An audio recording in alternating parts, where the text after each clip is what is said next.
আপনি জেনে অবাক হবেন যে ভারতের স্থপতিরা এমন একটি মন্দির তৈরি করেছিলেন যাতে মূর্তিটি বাতাসে ভাসত।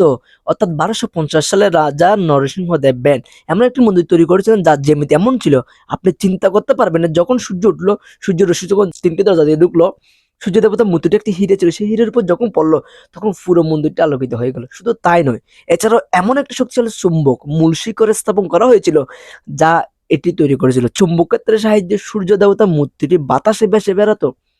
এখন আপনি প্রশ্ন করবেন এটা কোন মন্দির ভাই? এটি সেই মন্দির যে মন্দিরের ছবি আপনারা ভারতীয় 10 টাকার নোটে দেখেন।